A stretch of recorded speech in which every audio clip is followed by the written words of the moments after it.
account creation. Okay, don't outsource. We talked about anti-fragile Gmail architecture, where we set up our cold accounts and our warm accounts and everything with different phone numbers and everything like that. Don't outsource this, okay? Do not outsource metric management, okay? You can, if you really want to, you can outsource the actual sort of, the adding of those metrics. But honestly, I still log my Loom views. I still log the appointments booked. It takes 5 minutes a day, and it's really, really important to have the finger on the pulse here. So I would not advise you ever outsource metric management. Now, you can do this once you actually hire someone to sort of manage all your organic processes. That's fine. But right now, we're just outsourcing the tasks. We're not outsourcing the management of those tasks, if that makes sense. Because if you outsource all of this stuff, it's kind of like you're hiring a manager, not a VA, right? The other thing you should not outsource is deliverability management. Okay, all those deliverability tests, all of that's the management hub we use for deliverability. You must do that because it's one of the most important aspects, and you don't want to outsource this stuff just yet. And also testing management, right? So in terms of keying together those variables and reading the metrics and everything, this needs to be done by you. You cannot pay a VA $5 an hour to take care of this stuff for you, and if you do, things are going to go terribly wrong for you. So make sure you're still doing these things. They don't require too much time, to be honest, but if you want people to do this for you, then you need to start paying proper salaries, and you need to hire managers and people who actually really, really, really care about the business. Not that your VAs won't, but these tasks, just don't outsource them until you've got someone that you really know and trust and loves the business as much as you do. And so the other question is, when should you outsource it? So you might be wondering, well, how do I know when it's the right time to actually outsource my Loom process? When is it right for me to outsource it? Well, you should outsource Loom Alchemy once you're too busy with paying clients to do it properly. Okay, this is honestly the only time you should ever look to outsource the Loom Alchemy process, is when you've got too many clients to not do it yourself. If you do it before that, it's just because you're being lazy, and if you try and make business decisions out of laziness, then you are going to be in trouble. Okay, so don't outsource this if you've got a couple of clients but you've still got plenty of time to do it. Don't outsource it if you're just getting started. The only time you should outsource it is when you genuinely have more important things to do than getting clients. And the only thing in business, at least in the SMMA space, that is more important than getting clients is keeping them. Okay, so the only activity that should take precedent and hierarchy over acquisition is retention. Okay, and I can pretty much tell you that unless you've got 5 to 10 clients, in fact, not even that, if you've got 5 clients, you can probably still find plenty of time to do Loom Alchemy. And if you're not, it's probably because you're taking on loads of different clients and loads of different niches with no proven process or anything like that. So only outsource Loom Alchemy once you're too busy with paying clients to do it properly. Okay, that's kind of the rule. So we've got 13 steps to go through here, and I'm going to walk through every single one of them on screen. But to be honest, they're all pretty self-explanatory. Okay, so step 1 is to create an Upwork account. Okay, so we are going to be using Upwork to hire virtual assistants. It's so much easier than all the other platforms, and honestly, I just recommend it the most. So head over to this link here, Upwork, and create an account, specifying you are looking for talent. So what I'm not going to do is create an Upwork account and walk you through on screen how to create an account and all this stuff, because it's very, very intuitive, okay? But just having the resources is more than enough. So the next thing to do is create a job offer. So when you open up Upwork, it'll ask you if you're looking for a job or if you're looking for talent. You need to make sure that you say you're looking for talent, and then you can just go ahead and it will start asking you to write a job offer, okay? So you want to write a job offer, and what I've got here is, first of all, the headline, okay?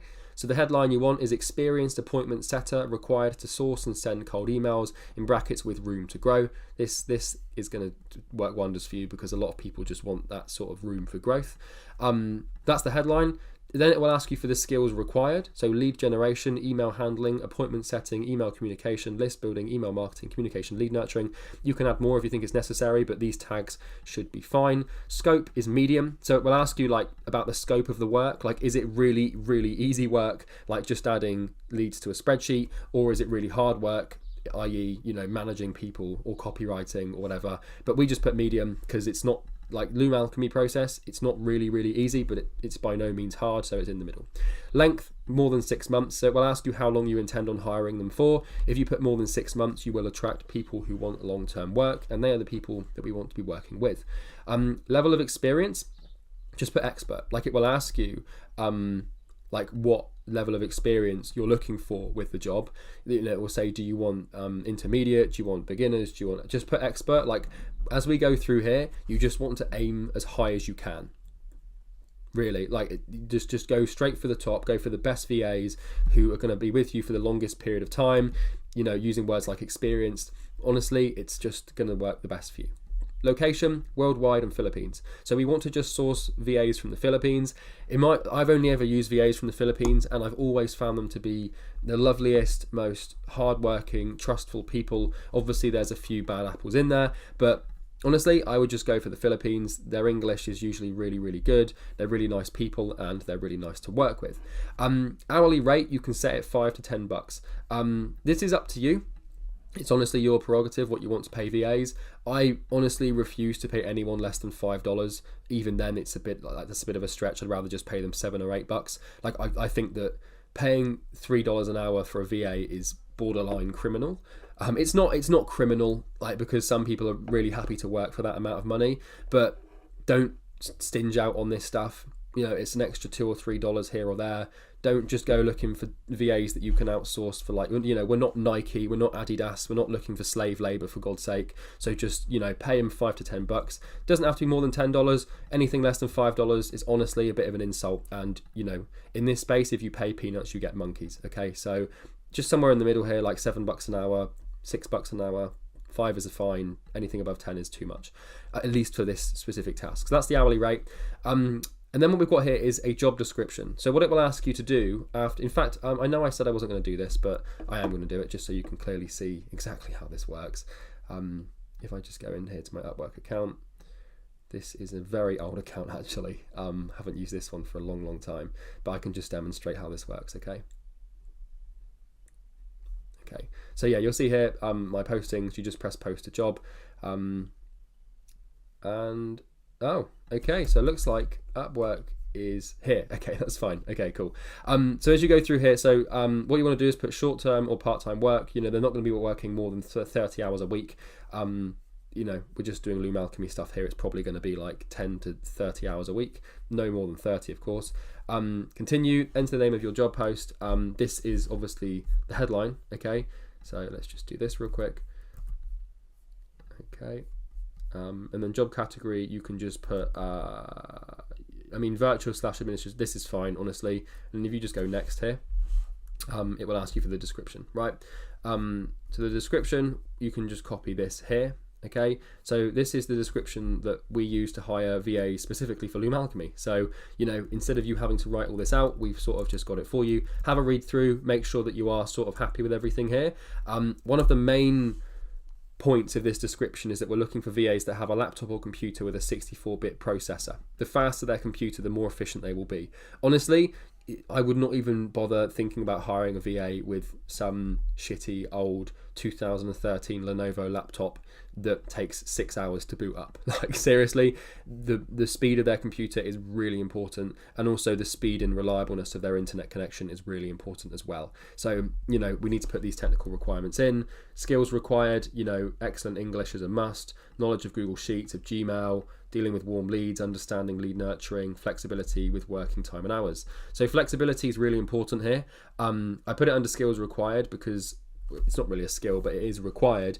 We do not want VAs scheduling emails. If you remember, it harms deliverability. We need them to be sending emails at the time at which our prospects are best to receive them, which could be morning time US or afternoon time UK, for example. So you need to make sure that they are flexible with their working time and hours, and that's that. Then what we've got here is job roles include but are not limited to. So you might want to edit this depending upon what you want to outsource first. So if you're just obviously doing lead sourcing to begin with, then you can just cut the other stuff out, but I've got everything in here that you could need.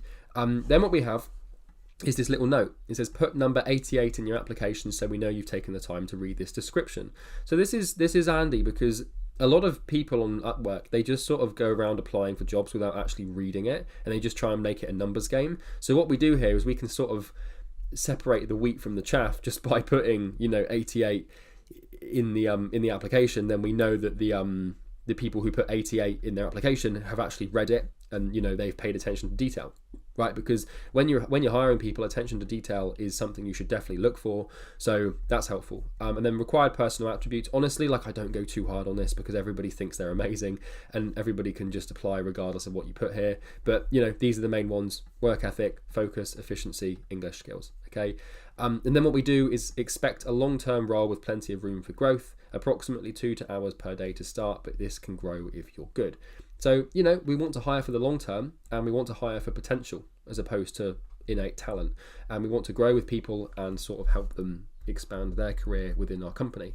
So what I'm going to do is just put this in here. Now, when you copy and paste this, it will not be broken up. So you're going to have to go in here and just, sort of do this a little bit, but you can do that. If I go next here, then we've got details. So this is going to be a ongoing project. Okay. And that's that. So then what we have is screening questions. Okay. So what you can do here is you can add, these are optional. You can add up to 5, I think.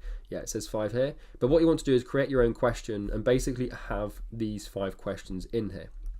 Okay, so first of all, we want to understand what attracted them to the opportunity, what they think the 3 most important traits someone should have to be successful in this role. This will give us a really good indication if they understand what they need. And if they're smart, what they'll do is they'll just reiterate these personal attributes. That's literally what I look for. Because then you can tell they're quite clever and they've paid attention to the description. Okay, so that's a bit of a trick. We asked them this question to see if they refer to these required personal attributes. But anyways, we asked them this question. Then we just this is more of an expectation question. This project will require 2 to 4 hours of work per day, most of which will happen at the same time every day. But you will also be required to work 10 to 15 minutes at set times to reply and follow up on emails. Are you able to work within flexibility and time zones? And does this suit your working schedule? Because, we're going to be doing, if we're outsourcing the engaged prospect follow up, then in my time zone, I would be doing that on Monday and Friday evenings. And, we want them to be doing it in their time zone as if it's in my time zone, if that makes sense. So, we need to just check with them, are you okay to, work for 10 minutes at 8 in the morning? Or are you okay to work at 9 p.m. for half an hour? This is going to be dependent on their time zone, and you can sort of make sure this is the case when you're on the interview with them. But, the nature of what we do requires availability, and it also requires consistency of times and stuff. So that's that. Then number 4, does your computer or laptop have a 64-bit processor? What computer do you have? And then 5, what previous experience do you have in this role? Okay, to be honest, we're not too concerned about previous experience because, your experience with Loom Alchemy or just sending looms in general before coming into this program was probably extremely limited, and now you're an absolute destroyer. Right, you've got an amazing system. So previous experience doesn't really count for too much, but it never hurts to sort of understand where someone's coming from. We don't really want to hire perfect beginners, but to be honest, I would rather hire someone for their ability to learn than what they already know, if that makes sense. Because then we can sort of, it's like a grow your own.